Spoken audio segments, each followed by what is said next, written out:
Assalamualaikum warahmatullahi wabarakatuh.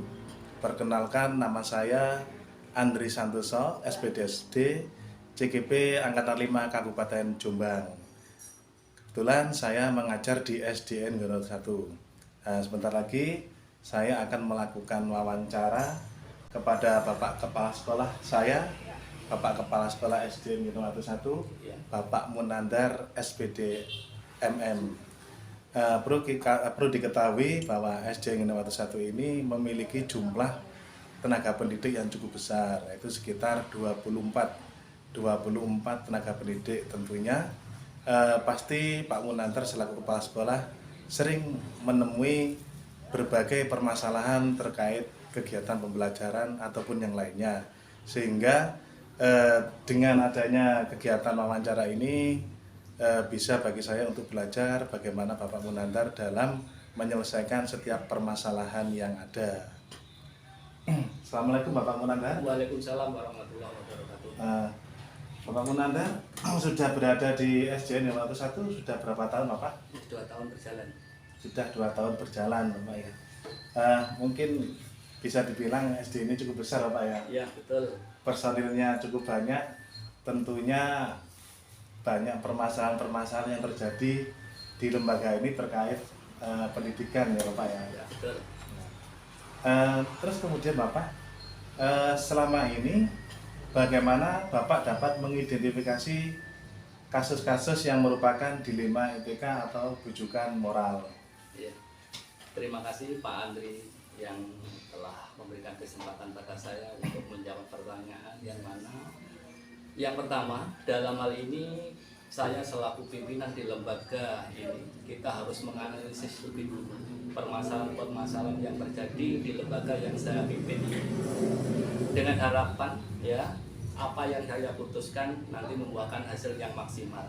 Jadi kalau hal ini saya dihadapkan pada kasus di mana saya harus menentukan pilihan di antara dua hal yang secara moral itu benar tapi saling bertentangan atau benar lawan benar, berarti itu adalah kasus dilema etika. Sedangkan jika kasus yang saya hadapi adalah benar lawan salah, berarti yang saya hadapi adalah kasus bujukan moral. Iya Pak. Menurut Bapak sendiri tentunya pasti frekuensinya itu bagaimana Pak? Kira-kira itu pasti ada permasalahan cukup sering atau ya hanya berkala, sesuai istilahnya itu ya jarang-jarang ada. Menurut Bapak sendiri untuk frekuensinya itu? Frekuensinya di sini ya tiap lembaga itu ada permasalahannya sendiri-sendiri. Walaupun ya di Gono 1 alhamdulillah secara berkala atau kadangkala juga ada, alhamdulillah saya selaku pimpinan di sini saya pun juga tidak langsung to the point ambil kebijaksanaan. Saya juga punya teman-teman partner kerja di sini. Pasti saya ajak urun rembuk bagaimana langkah-langkahnya sehingga saya selaku pimpinan menyimpulkan sesuatu tidak salah sehingga hasilnya betul-betul maksimal dan semua atau semua pihak tidak saya istilahnya saya rugikan. Terima kasih. Jadi suatu tantangan Pak ya? Iya betul sekali. Terus kan saya yakin di semua lembaga pun walaupun lembaganya itu kecil, Iya. pasti ada permasalahan Pak ya. Iya. Kemudian pertanyaan kedua Pak, selama ini bagaimana Bapak menjalankan pengambilan keputusan di sekolah Bapak, terutama untuk kasus-kasus di mana ada dua kepentingan yang sama-sama benar atau sama-sama mengandung nilai kebajikan. Terima kasih Mas Andri. Saya di sini saya selaku pimpinan sekali lagi, kebetulan saya yang dituakan, saya tidak boleh gegabah memutuskan suatu keputusan. Saya analisa dulu, saya kaji dulu, sehingga dengan harapan dengan menganalisa yang baik keputusan yang saya ambil ini benar-benar tidak merugikan semua pihak. Jadi dalam hal ini, jadi semua pihak bisa menerima, terutama dalam hal ini adalah anak didik saya. Harus saya perhatikan karena dalam hal ini kita harus memberikan pelayanan yang baik pada peserta didik. Itu saya utamakan. Mudah-mudahan ini bisa saya bertanggungjawabkan. Iya Pak. Berarti tetap nanti dalam pengambilan keputusan melibatkan rekan-rekan guru Pak ya, Iya. untuk mungkin Iya. berkolaborasi ataupun urun rembuk ya Pak ya. Iya, betul, betul Mas Andri, karena bagaimanapun juga lembaga ini tidak milik saya sendiri. Semua yang ada di lembaga ini punya hak untuk mengeluarkan pendapat. Jadi kalau kita sudah berkolaborasi, bekerja sama, kita putuskan hasilnya ini, saya mohon semua yang ada di lembaga ini mematuhi dan melaksanakan dengan sebaik-baiknya, sehingga lembaga yang saya pimpin ini bisa maksimal dan betul-betul harga jual di masyarakat tetap tinggi. Tetap tinggi Pak. Iya. Ya, terima kasih Pak. Memang tantangan terbesar bagi Bapak Kepala Sekolah adalah membuat suatu keputusan Pak ya. Iya, betul. Bagaimana keputusan itu nantinya bisa diterima oleh semua tenaga kependidikan dan bermanfaat untuk anak didik kita. Kemudian Bapak, selanjutnya adalah langkah-langkah atau prosedur apa yang biasa Bapak lakukan selama ini dalam menganalisis setiap permasalahan atau untuk mengambil keputusan. Ya, langkah-langkah ini memang harus saya ambil, harus kita simpulkan. Yang pertama, kita harus mengenali nilai-nilai yang saling bertentangan. Itu kita letakkan di atas sendiri. Kemudian menganalisis siapa saja yang terlibat dalam kasus ini. Jadi kita harus tahu si A, si B, si C, bagaimana istilahnya kinerjanya dan bagaimana kedisiplinannya. Kita analisa semuanya itu. Kemudian mencari fakta-fakta yang mendukung. Jadi fakta-fakta yang mendukung, kita tidak mengada-ada. Kalau faktanya sudah ada, gini sudah betul-betul akurat, kita kan enak bekerja, tidak mengada-ada. Kemudian mempertimbangkan baik buruknya keputusan yang akan saya ambil. Keputusan ini saya ambil seketika rasanya atau endingnya merugikan, menghancurkan kinerja kita. Oleh sebab itu kita harus hati-hati. Ya, sekali lagi kita harus hati-hati sehingga ya dampak-dampak yang hasil dari keputusan ini berdampak yang positif. Kemudian yang terakhir adalah kalau sudah kita simpulkan 1, 2, 3, 4 dan seterusnya, baru kita keputusan kita putuskan. Jadi melalui beberapa tahapan Pak ya. Iya, betul. Terus mungkin gini Bapak, pernahkah Bapak ketika mengambil keputusan itu ternyata hasilnya setelah dilaksanakan putusan itu ada yang mungkin kurang dari harapan, kira-kira pernah Pak? Saya kira itu ya secara manusiawi juga Pasti ada. Ya pasti ada. Kita bukan malaikat Mas Andri ya. Kadang-kadang kita sudah berkolaborasi dengan semua yang ada di lembaga ini, toh kadang-kadang masih ada kekurangannya. Oleh sebab itu kita sebagai manusia yang manusiawi saja, kita juga harus ya dengan perkembangan teknologi, perkembangan ilmu pengetahuan yang terus dinamis, terus berkembang, kita pun juga harus mempertimbangkan hal itu. Kadang-kadang keputusan hari ini cocok memang keadaan hari ini, mungkin lusa atau akan datang tidak cocok lagi. Oleh sebab itu kita harus hati-hati. Jadi intinya kan misalnya ada suatu keputusan yang mungkin kurang dari apa yang kita harapkan, berarti harus adanya evaluasi, dan salah satunya juga mungkin itu juga masih batas kewajaran Pak ya. Iya, betul. Sebagai manusia memang tidak mungkin semua keputusan yang kita ambil itu nanti bisa 100% seperti yang kita harapkan Bapak ya. Iya, betul sekali. Kemudian selanjutnya Bapak, hal-hal apa saja yang selama ini Bapak Munandar anggap efektif dalam pengambilan keputusan pada kasus-kasus yang dilema etika tadi? Iya, dengan adanya kasus-kasus di atas tadi, keputusan saya mengutamakan kepercayaan pada siswa. Jadi pada siswa, karena bagaimanapun juga kita tupoksi kita adalah mencerdaskan anak-anak bangsa ini selaku penerus kita. Itu harus kita utamakan, karena kita bekerja sebagai ASN itu tidak terus selamanya. Kita pada dibatasi oleh waktu, kita akan pensiun. Nah ini loh, kita harus meninggalkan sesuatu yang baik pada anak-anak bangsa tercinta. Intinya bahwa keputusan yang kita buat itu utamanya nanti hasilnya itu ada perhatian kepada murid Bapak. Iya, betul. Termasuk nanti nilai-nilainya kebajikan harus ada Pak ya. Iya, betul.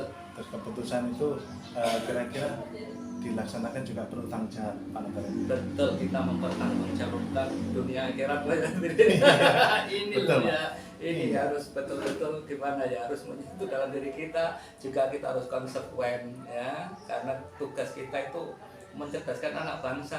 Kalau kita sudah taken semacam ini, ya Bismillah. Memang kadang bedanya guru sama montir tuh, kalau montir itu kan yang di servis itu kan barang mati lah Iya. istilahnya. Sehingga pertanggungjawabannya ketika rusak ya nanti dibenahi lagi Pak. Iya. Tapi kalau guru kan memang menservis atau memberikan pelayanan pada peserta didik. Iya, Ketika kita mungkin salah mengaplikasikan suatu konsep, iya, itu bisa berdampak bahwa ilmu yang kita sampaikan itu nanti kesalahan yang akan dia bawa sampai akhir hayat nanti Pak ya. iya, betul. Termasuk itu yang menjadi pertanggungjawaban moral kita Betul, pada betul Tuhan Yang Maha sekali. Esa. Amin, betul. Kemudian Bapak, hal-hal apa saja yang selama ini merupakan tantangan dalam pengambilan keputusan pada kasus-kasus dilema etika? Ya kita harus bersikap adil. Jadi Sulitnya kuncinya itu adil ya, iya. Padahal adil ini baik untuk diri kita, untuk saya, mungkin untuk panjenengan juga kurang baik. Tapi kita bersikeras, kita harus bersikap adil. Insya Allah kalau sudah semacam ini enak kok Mas. Iya. Adil, tadi kata Iya. kuncinya Iya, adil Bapak ya. Iya, betul.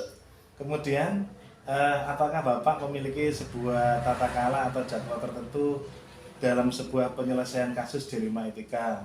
Apakah Bapak langsung menyelesaikan di tempat atau memiliki sebuah jadwal terlebih dahulu untuk menyelesaikannya? Kira-kira bentuk atau prosedur seperti apa yang Bapak jalankan? Kalau jadwal santri tidak ada, saya kira dalam menyelesaikan itu prosedur ya seperti yang saya sampaikan di atas tadi. Jadi jadwalnya tidak ada, prosedur yang kita lalui sesuai dengan langkah-langkah yang saya sampaikan di atas. Jadwalnya saya kondisional Pak ya? Iya, kondisional. Ketika kasus itu terjadi Pak ya? Iya, betul sekali. Kan kasus tidak bisa dijadwalkan. Ya mudah-mudahan ujian oleh Allah, kasus-kasus yang diberikan pada kita mampu membenahi, kita memutuskan dengan baik sehingga ke depan bisa tetap kondusif. Amin, amin ya Pak. Terima kasih ya Pak. Ya, Kemudian adakah seseorang atau faktor-faktor apa yang selama ini mempermudah atau membantu Bapak dalam pengambilan keputusan dalam kasus-kasus dilema etika? jawabannya di sini ada. Saya berunding dengan dewan guru di sekolah, saya muat dengan rekan-rekan kepala sekolah, ya, yang saya ajak sharing menyelesaikan kasus dilema etika di sekolah yang saya pimpin, sehingga dengan adanya sharing, ya, semuanya terselesaikan dengan baik, tidak menyimpang, betul, itu harapannya, ya, sehingga tepat sasarannya. Berarti tetap adanya kolaborasi Pak. Iya, tetap kolaborasi. Kita Kolaborasi. nggak bisa jalan sendiri. Ambil keputusan sendiri tidak bisa Pak ya. Iya, kita. Ya, ini adalah suatu hal yang penting bagi saya Pak. Iya, iya. Memang betul bahwa ketika mengambil suatu keputusan itu perlu adanya kolaborasi, perlu adanya musyawarah supaya keputusan yang kita buat nanti bermanfaat dan bisa diterima, begitu Pak ya. Iya, betul. Kemudian pertanyaan terakhir nih Pak. Sudah hampir terakhir. sudah hampir selesai pertanyaan terakhir. Iya, iya, iya. Dari semua hal yang telah Bapak sampaikan, pembelajaran apa yang dapat Bapak petik dari pengalaman Bapak ketika mengambil keputusan dilema etika? Ya, gini Mas Hendri, itu pertanyaannya sangat bagus sekali ya. Jadi keputusan yang saya ambil itu berdampak nasib seseorang dan kelak pasti akan saya bertanggungjawabkan. Ya, saya bertanggungjawabkan secara moral di hadapan Tuhan Yang Maha Esa. Sebab itu kehati-hatian tetap kita jaga. Karena ya bagaimanapun juga kita tidak bertanggung jawab di dunia saja, ke sana yang paling berat itu ya Tuhan Yang Maha Esa. Ya. Terima kasih Pak Munandar atas waktu yang diberikan pada saya untuk wawancara tadi. Nah, semoga apa yang telah saya lakukan tadi, mendapatkan pengalaman dari Bapak tadi bisa bermanfaat untuk saya, sehingga kedepannya saya nanti ketika mungkin mengambil keputusan di skup kelas atau di skup lainnya nanti bisa sedikit meniru yang telah Bapak lakukan. Ya, terima kasih Mas Andri atau Pak Andri di sini, karena bagaimanapun juga kita itu estafetnya. Saya dulu seperti Mas Andri juga dari guru yang junior akhirnya menjadi guru senior, dan sekarang akhirnya jadi kepala sekolah, dan kurang lebih 2 tahun bolong saya harus pensiun. Penggantinya siapa? Ya panjenengan. Oleh sebab itu dengan adanya kolaborasi dengan semacam ini, mudah-mudahan panjenengan bisa mengambil hikmahnya, dan mudah-mudahan saudara menjadi pimpinan yang lebih baik lagi. Amin. Tentunya doa dan doa dari Pak Mandar saya butuhkan, Pak. Ya, terima kasih. Terima kasih Pak Munandar. Sama-sama. Alhamdulillah proses wawancara dengan Bapak Munandar selaku senior dan kepala sekolah saya telah selesai saya laksanakan, dan di sini banyak sekali pengalaman dari beliau yang bisa saya petik dan mungkin sebagai tambahan ilmu saya di hari nanti. Sekian dulu dari saya, Andri Santoso. Saya akhiri. Wassalamualaikum warahmatullahi wabarakatuh.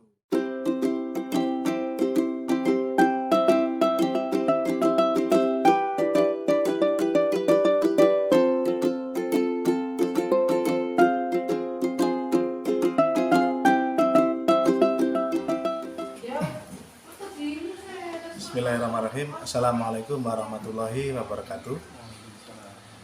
Perkenalkan, nama saya Andri Santoso, SPDSD JGP Angkatan 5 Kabupaten Jombang.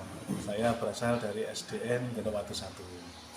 Setelah ini saya akan melakukan wawancara terkait kegiatan pengambilan keputusan oleh Bapak Iksan, Kepala Sekolah SDN Genowatu 3. Assalamualaikum Pak Iksan. Waalaikumsalam. Mohon maaf mengganggu waktunya sebentar Pak Iksan. Karena kebetulan saya ini mendapatkan tugas dari materi pendidikan guru penggerak untuk mencari informasi bagaimana Pak Iksan ketika menyelesaikan suatu permasalahan di sekolah. Tentunya saya yakin setiap lembaga punya permasalahan sendiri-sendiri Bapak ya. Tidak mungkin suatu lembaga itu tanpa permasalahan. Kemudian hari ini memang kami berdua ini memakai seragam busana muslim sesuai dengan instruksi Bupati Jombang mulai tanggal 19 Oktober sampai tanggal 22, karena dalam rangka peringatan Hari Santri maka seluruh Dewan Guru beserta murid memakai busana muslim sesuai edaran tersebut. Makanya kami hari ini memakai busana muslim semuanya. Tuh. Pak Iksan, yang pertama saya tanyakan, berapa personil guru yang ada di SDN Genowatu 3?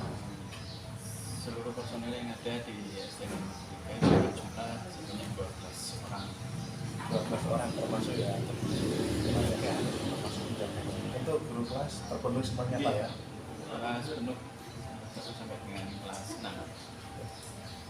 Berarti karena personilnya sudah tercukupi semua, berarti pembelajaran di kelas anak-anak insya Allah karena gurunya penuh berjalan dengan lancar Pak. Alhamdulillah.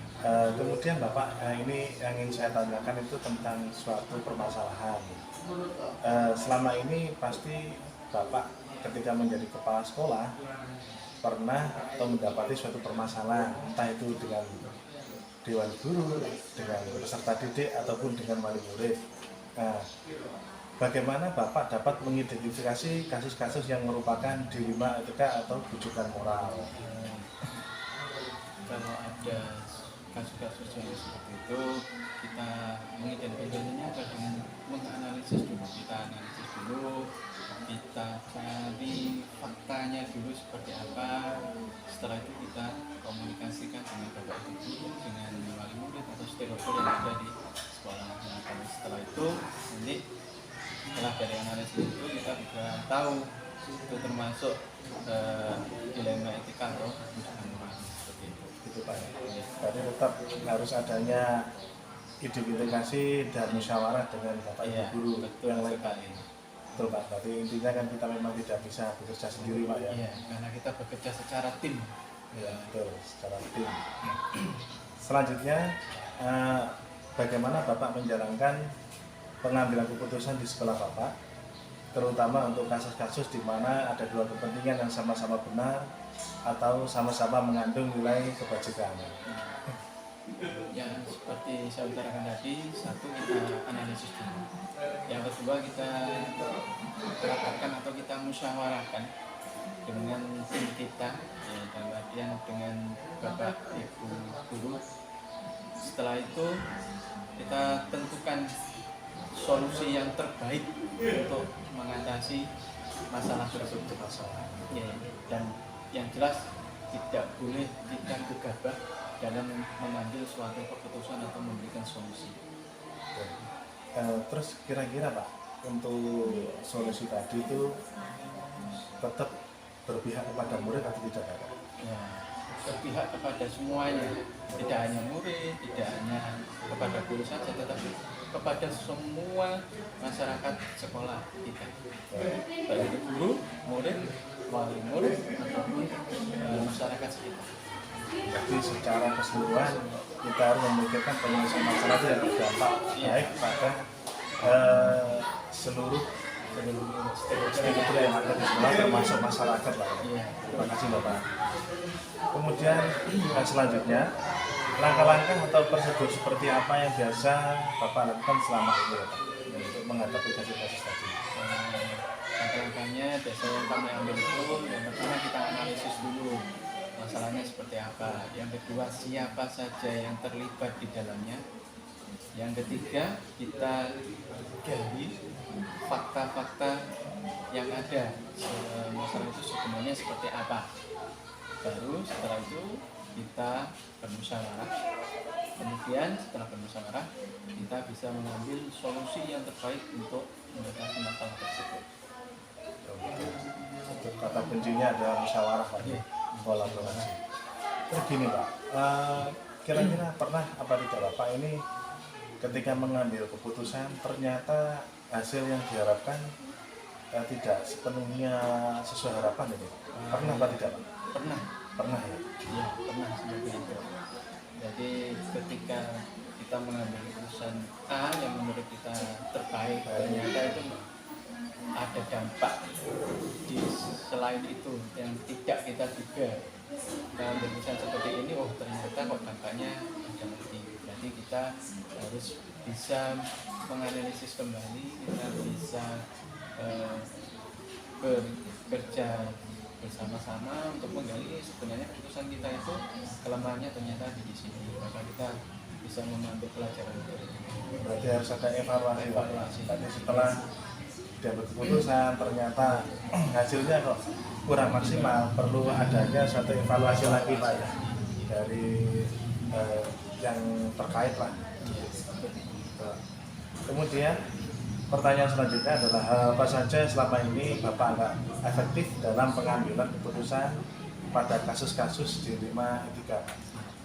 Yang jelas kita utamakan keputusan yang kita ambil itu berpihak satu kepada murid, yang kedua kepada wali murid dan masyarakat juga tentunya. Dan kita harus bisa mempertimbangkan nilai-nilai keputusan itu sudahkah itu efektif dan efisien. Dan kira-kira untuk setelah keputusan itu dibuat itu perlu dilakukan Pak ya? Perlu dilakukan dengan penuh rasa tanggung jawab. Terus gini Bapak, pernah atau tidak Bapak ini mengambil keputusan akan tetapi dari misalnya di musyawarah itu pernah nggak semua ada beberapa dari Bapak Ibu guru atau dari wali murid itu yang mungkin tidak setuju atau kurang suka dengan keputusan yang diambil itu. Kira-kira pernah atau tidak Pak? Ya, pernah. Pasti pernah. Pasti ya? Pernah dan pasti ada di semua tempat itu pasti ada. Tidak mungkin kita ketika bermusyawarah ada yang setuju semuanya juga sesuatu yang mustahil ya. Berarti itulah dinamikanya dalam bermusyawarah itu. Betul Bapak, keberagaman Pak. Kalau kita ingin semuanya 100% mendukung keputusan atau melaksanakan keputusan, kelihatannya seperti tidak mungkin Pak ya. Pasti ada beberapa itu yang mungkin kurang mendukung, tapi ya kita berdoa Pak, walaupun mungkin mereka tidak setuju tapi bisa melaksanakan apa sudah menjadi keputusan bersama Pak ya. Pertanyaan selanjutnya Bapak, hal-hal apa saja yang selama ini merupakan tantangan dalam pengambilan keputusan pada kasus-kasus dilema etika? Yang menjadi tantangan adalah keputusan kita itu apakah sudah adil bagi semuanya, itu yang jelas.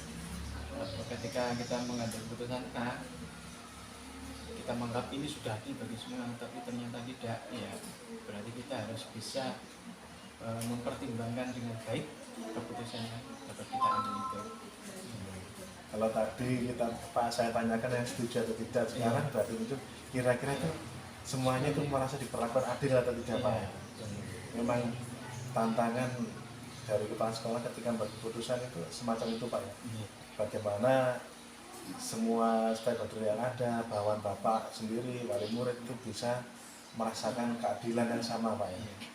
Terima kasih Pak. Pertanyaan selanjutnya, apakah Bapak memiliki sebuah tata cara atau jadwal tertentu dalam sebuah penyelesaian kasus dilema etika? Apakah Bapak langsung menyelesaikan di tempat atau memiliki sebuah jadwal untuk menyelesaikannya? Kira-kira kalau memang ada bentuk atau prosedur seperti apa yang Bapak jalankan? Kalau jadwal itu sebenarnya tidak ada jadwal yang kita jadwalkan seperti ini ada. Yang ada itu adalah ketika kita mendapatkan persoalan atau suatu kasus, maka di waktu itu juga kita harus bisa menyelesaikannya dan mengambil keputusan yang seadil-adilnya. Iya, berarti fleksibel sesuai kondisi Pak. Sesuai kondisi. Karena kan situasional. iya, kita kan memang tidak tahu masalah di jadwal Pak. Jadi ketika ada permasalahan baru diselesaikan Pak ya, Iya. sesuai dengan apa kondisional situasi yang ada. Kemudian, adakah seseorang atau faktor-faktor apa yang selama ini mempermudah atau membantu Bapak dalam pengambilan keputusan dalam kasus-kasus dilema etika? Iya. Yang membantu kami adalah yang maksudnya membantu saya adalah bapak ibu rekan kerja saya di sekolah itu, bapak ibu turun dulu ya SDN Gunung 3 ya, mereka lah yang membantu saya untuk menyelesaikan dalam suatu masalah.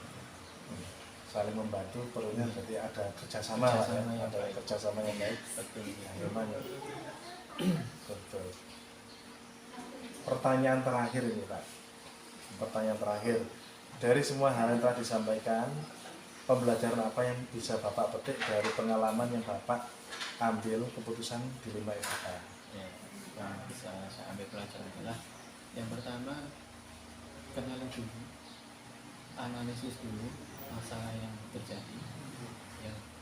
Kemudian kita cari fakta yang ada itu apa, selanjutnya apa saja opsi dari solusi untuk menyelesaikan masalah tersebut, dan keputusan itu bisa kita pertanggungjawabkan baik kepada masyarakat apalagi kepada Tuhan Yang Maha Esa. Betul, terima kasih Pak. Berarti yang untuk hal yang terpenting yang bisa saya catat hari ini adalah ketika dalam mengambil keputusan itu harus kita analisis dulu Pak ya. Kita kumpulkan fakta-fakta, baru kemudian kita berkolaborasi dengan rekan sejawat, rekan kerja. Setelah itu keputusan yang diambil pun harus bisa kita pertanggungjawabkan kepada rekan kerja, kepada masyarakat, bahkan kepada Tuhan Yang Maha Esa. Terima kasih Pak Iksan.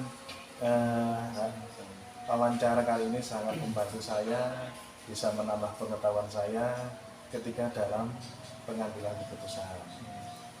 Terus di sini saya mohon maaf, mungkin saya sedikit mengganggu Bapak. Dan saya juga mengucapkan terima kasih karena Bapak telah meluangkan waktu pada saya sehingga saya dapat melakukan wawancara di SDN Gunung 3. Alhamdulillah proses wawancara dengan Bapak Iksan selaku Kepala Sekolah SDN Gunung 3 sudah selesai saya laksanakan.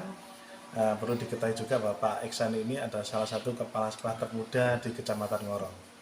Beliau juga termasuk guru prestasi sehingga alhamdulillah di usia yang sangat muda beliau juga sudah bisa menjadi kepala sekolah di SD Watu 3. Sukses selalu Pak Iksan ya. Semoga bisa mengantarkan SD Watu 3 lebih baik dan lebih baik. Amin ya rabbal alamin. Sekian dari saya akhiri. Wassalamualaikum warahmatullahi wabarakatuh.